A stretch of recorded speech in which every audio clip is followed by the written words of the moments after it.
성도 여러분 안녕하십니까? 오늘 함께 묵상할 말씀은 데살로니가전서 3장의 내용입니다. 데살로니가 교회는 연약한 교회였습니다. 복음이 전파된 지 3주 만에 유대인들로부터 핍박이 시작되었고 바울은 곧 떠나게 됩니다. 바울은 여러 번 데살로니가 교회에 가고 싶었지만 그렇게 하지 못했습니다.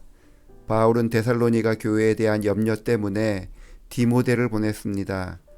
바울이 디모데를 보낸 이유는 데살로니가 성도들을 굳건하게 하고 믿음을 위로하며 여러 환난 중에 흔들리지 않게 하기 위함이었습니다. 1절부터 5절의 말씀입니다. 이러므로 우리가 참다 못하여 우리만 아덴에 머물기를 좋게 생각하고 우리 형제 곧 그리스도의 복음을 전하는 하나님의 일꾼인 디모데를 보내노니 이는 너희를 굳건하게 하고 너희 믿음에 대하여 위로하므로 아무도 이 여러 환난 중에 흔들리지 않게 하려 함이라.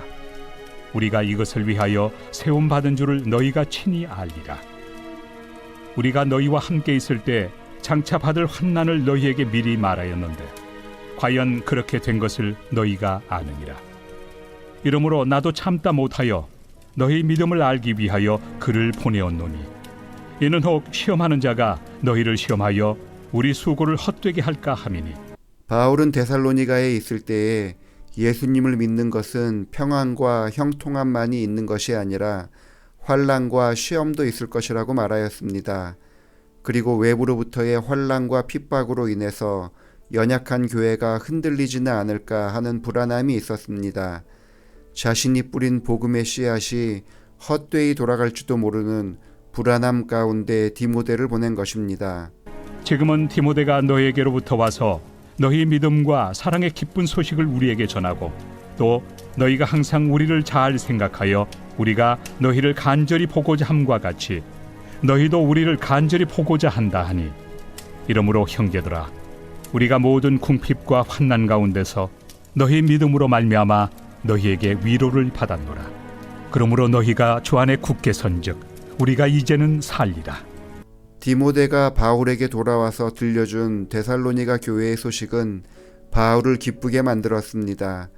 그들이 예수 그리스도의 십자가의 능력을 잊어버리지 않았고 말씀의 원칙 가운데 생활하며 그리스도인의 삶을 살아가는 것을 통해서 바울은 위로를 받았습니다. 심지어 바울은 데살로니가 성도들이 굳게 서 있는 모습을 보면서 이제는 살 것 같다고 이야기하기도 합니다. 복음의 능력은 이런 것입니다.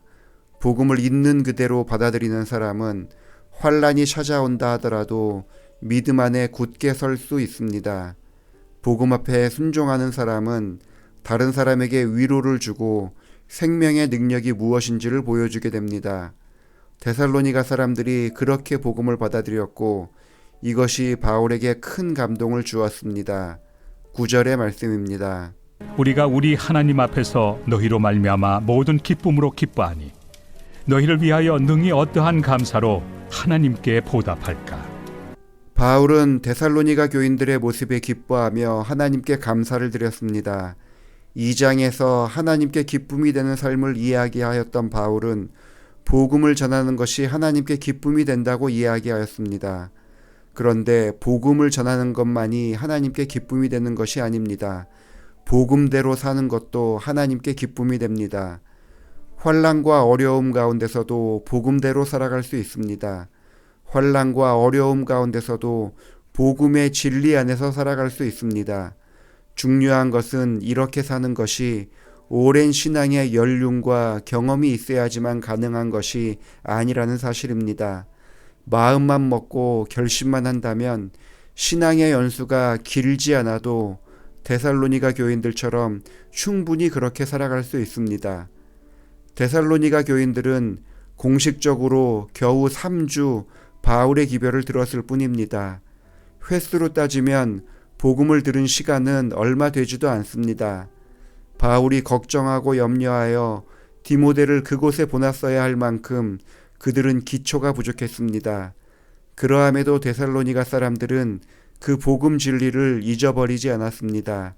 그들의 삶의 모습은 오히려 사도라 일컬어지는 바울에게 용기와 기쁨을 줄 수 있는 삶을 살았습니다.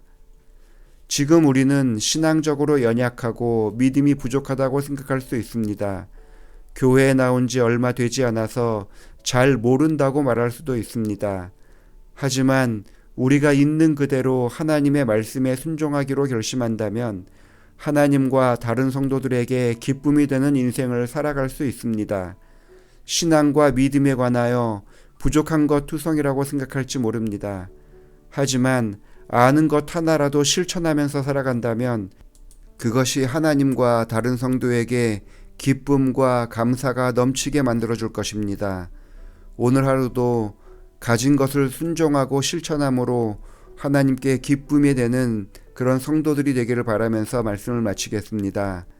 기도하시겠습니다. 아버지 하나님, 우리의 신앙의 연약함 가운데서도 보호하여 주시고 지금까지 선하게 인도하여 주셨음을 인하여 감사를 드립니다. 우리에게 어떠한 상황에서도 버틸 줄 아는 신앙의 힘을 더해 주셔서 하나님께 기쁨이 되고 다른 이들에게 위로와 용기를 주는 사람들 되게 하여 주옵소서. 신승혁 집사님 가정을 위해서 기도합니다. 유은아 성도와 함께 주의 전에 믿음과 신앙의 일꾼으로 봉사하게 하시니 감사합니다. 특별히 둘째 서희를 선물로 더해 주심으로 가정에 기쁨이 더하게 하셨으니 감사를 드립니다. 서아, 서희뿐만 아니라 집사님 부부가 늘 사랑과 행복을 나누는 일에 감사함이 넘치는 가정이 되게 하여 주옵소서.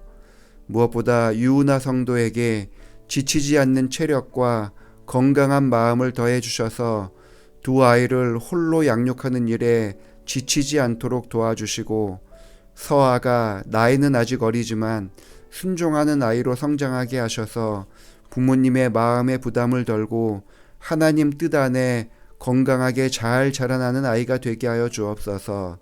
서아와 서희가 하나님과 사람들 모두에게 기쁨이 되는 아이들이 되게 하여 주시옵기를 예수님의 이름으로 기도합니다. 아멘.